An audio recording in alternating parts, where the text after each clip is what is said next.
investing with technical analysis. Well, it's Sunday evening, and I wanted to go over my current buy recommendations. There are still four, with one no longer and one stepping in. So with that, let's get into it.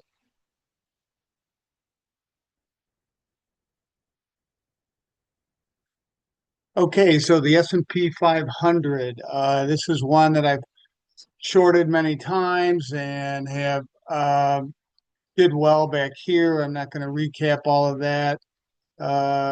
Did well going short up here, going neutral, going short again. And as we've continued to drag along higher, I've been getting stopped out with small losses, which is okay. I think the potential downside is really, really large. Um, Again, I'm not bearish on the whole market. It's just, when I'm bearish, I might go 10 to 12% bearish. And when I'm neutral, like now, I might have a couple of hedges, but not much at all. So, the reason why I think the potential for downside is great is that we have a big negative divergence since early 2024 as we've hit all these higher highs. We've hit lower highs on our relative strength index, suggesting the underlying buying power is less on each one of these peaks, meaning that the trend is waning, and at some point in time, you're going to get a good sized correction. And you get all these small range days like this. To me, it's kind of complacency, and you can see what happens when things turn down. They go very quickly. Bear markets go a lot faster than bull markets normally. So, this was a 20% correction in what, about, I don't know, 5 weeks, 6 weeks. So, I'm going to take my shots when I do, when I can.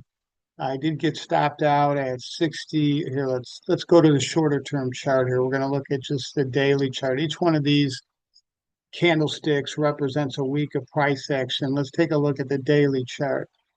So each one of these candlesticks represent, actually, this is a 2 hour chart. So this is an intraday chart. And so the last time, I'm always looking for a clue of when to get bearish. If I can't find something that, has a really good reward to risk, I'm not going to be short because you don't want to get your face ripped off. So we had a confluence of moving averages coming together around October 13th. And what many of you who follow me know is a bearish rainbow convergence. And what that means, when prices are below that confluence of moving averages, all these moving averages coming together, one of two things can happen. Prices can sit here and wait for the moving averages to come down and test them, or prices will retrace back to that confluence of moving averages. And if it can't break through, that's a type 2 convergence. If it can't break through, that promises a new lower low. We didn't quite get that, but we almost did. Anyway, because we didn't, I stayed with it. And I said, if we get above this confluence of moving averages in a concrete way, or an obvious way, and I put my stop at 6,700, and we closed higher than that. So I got out, took a small loss. I think it was about a 2% loss. And then prices went higher, and now they're kind of coming down a little bit. If I saw a big gap down tomorrow and we had an island reversal where all these candlesticks are, we gapped up and then traded around, and if we were to gap down tomorrow morning, that would give us an island reversal pattern, and that would be bearish, and I might jump in again and go bearish. But I'm seeing the futures look like they're up, at least now. And so I don't know, I'm going to wait and watch, and I'll pick my spots when I find something that I know I'm wrong and I can get out with a small loss and not just have this bearish outlook. So we're neutral on the S&P 500. So this is not one of my recommendations. Chevron, still bullish on Chevron. Went bullish here on September 29th at 157.42. This big symmetrical triangle here, 1, 2, 3 years in the making. We've tried to break out twice and then it's been pulled back within the pattern. We closed a bit above that. I don't think that's too convincing, but on the shorter term charts, it's telling me to be bullish. And if you remember, like platinum was in a similar uh, pattern as Chevron is. And I said, I really need to buy this before it breaks out because if it does, it's going to go up so fast and so quick that you're not going to be able to get involved at a good reward to risk level. So if you measure the base of this triangle and you project that distance upward, you come up with a 212 price projection, about 30% above where we're at today. And the point and figure chart is on a buy rating, has a bullish trend line. This is a big pattern, so it looks good from that standpoint. And I'm going to go to the commodity index that I'm bullish on next, and which is like 40 to 50% of that commodity index, which I'm super bullish on. If I wasn't covering that index, I'd actually go bullish crude oil with a stop at the low of last week where we had a big bullish engulfing pattern. But since I have, and if that does well, I would think Chevron's going to do well. So, here's the iShares S&P commodity index. And, this looks pretty much like Chevron. This is symmetrical triangle, 1, 2, 3 years in the making. It's tried to break out a couple times. And the price projection of this is 30% higher, 35% higher. Price projections 30.84.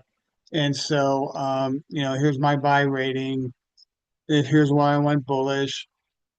Pretty much flat since I went bullish.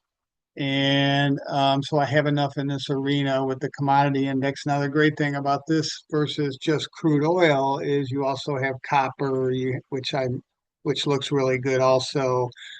You also have metals, which right now are correcting, but luckily got out of those at a good time. And, but I think after further correction, there will be another buy point there. So the broad-based index on commodities is a safer way to play than just being bullish on crude oil. So this is, again, I think, this is a potentially a really big winner. And I don't want to say that because it could also be a loser, but most likely, usually these patterns work. And so that's where we're at on the overall commodity index. Again, this is weighted heavily towards energy, crude oil and stuff. So if you buy this, you have good exposure to crude oil. Corn, another commodity. And this is one that everybody thinks is, the sentiment on corn and the grains is so bearish that it's kind of uh, a market technician's dream because nobody likes it. Nobody's interested in it. It's similar to, oh God, similar to some of the mineral stocks and indexes, that nobody liked and now everybody likes. Solar, another one that nobody liked and now everybody likes, that we went bullish on and did very well with. So anyway, this is a long-term chart of corn. It goes back a long, long way to 2001. And you can see I'm going to go to the Elliott wave theory, which helps me with cycles and trends.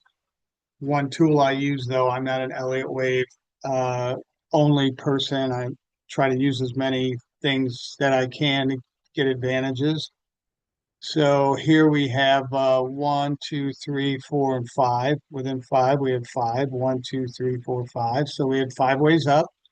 We got a 3-wave correction. We got a 1, 2, 3, 4, 5 ways up. Now we're correcting. Notice as we hit these lower lows here, we got, and this is a monthly chart. So each one of these candlesticks represents a month of price action. So monthly charts are a big deal when you get positive and negative divergences because they're bigger in scope. For instance, going back here, as we hit these higher highs, we had lower highs on our relative strength index, saying the underlying buying power was waning and flashing a caution sign, beware, a change of trend is coming. And you can see as we hit these lower lows back in 2016, we had higher lows on our relative strength index. This is a positive divergence saying beware, a change of trend is coming. And, had a nice uptick and then retested and then, went up much, much higher. You'll notice on these two highs here, we had a lower high. So that was flashing a caution sign, beware, a change of trend. And now we got on these two lower lows, we got higher lows on our relative strength index, flashing a caution sign, beware a change of trend is coming from down to up. So, from big picture stuff, this looks pretty good, but let's cut it down to something more recent.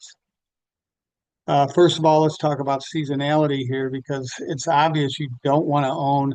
Now, again, seasonality is tendency. It doesn't mean every year. This is looking at seasonality over 30 years. So, there might be a year or two when it doesn't follow seasonality, but the tendency is what you want to be aware of.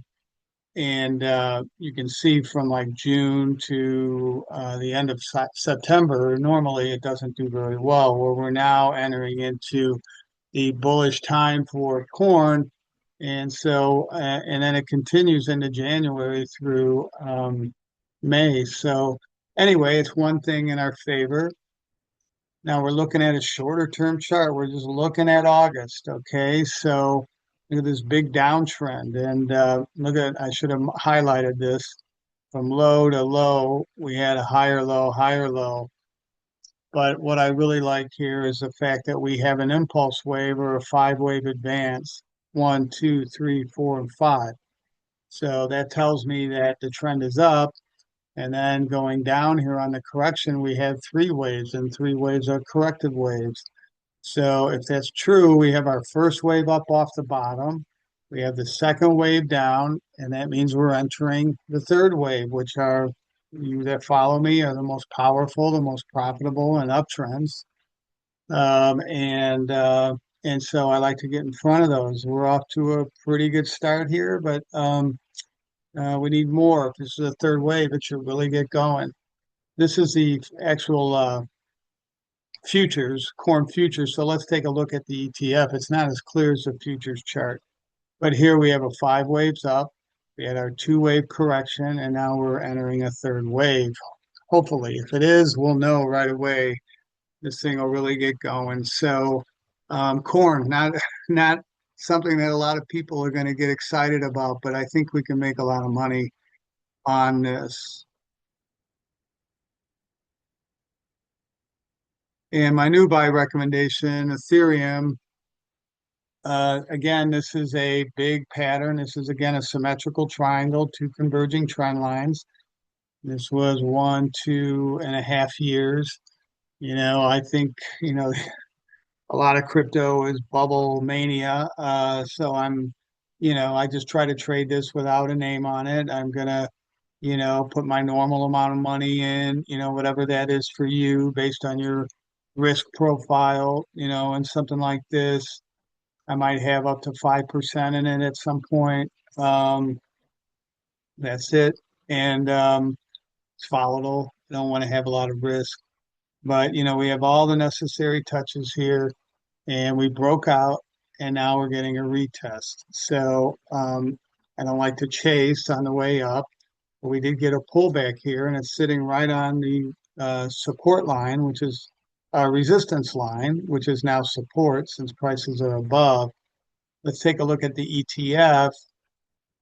This is a long-term chart of the ETF, which looks a little bit different than the underlying Ethereum itself in US dollars. So they never track. Same with fruit oil, same with corn, same with all different things. But what we do know here is we have all the necessary touches. We have a breakout and now we have a retest. And so I don't want to see this retest fail. If it really starts to go back within the pattern, I don't want to be part of it. And but right now the reward to risk is very favorable. And, the upside, this is almost ridiculous upside, 195 percent potential. If we go back to the actual crypto, Ethereum, not the ETF, you've got 95% potential. That might be more realistic, but it's still a big number. So let's just take a look at this on a shorter term basis. And so here we are. And, my Elliott wave theory count is saying one, two, three, fourth wave correction. And we came up and we tried to break through this confluence of moving averages, the bearish rainbow convergence. We broke above it slightly for one day. That's when I went to a buy. It's failed. It went down so quick. And, what this promises, if it can't break through, is that it's going to hit a new lower low. And it did that on Friday. So we want to see this thing get going. Our stop is at 30. We're at 31.92. And so again, I think there's huge upside here. I think in really all of them, there's huge upside. And I hope that you had a great weekend. Um, hope the time change doesn't mess you up too much. Have a great rest of your weekend. Good trading to you tomorrow. Tell your friends and neighbors, family, subscribe and like Chart Built Wealth, profitable investing with technical analysis. Have a great evening. Adios.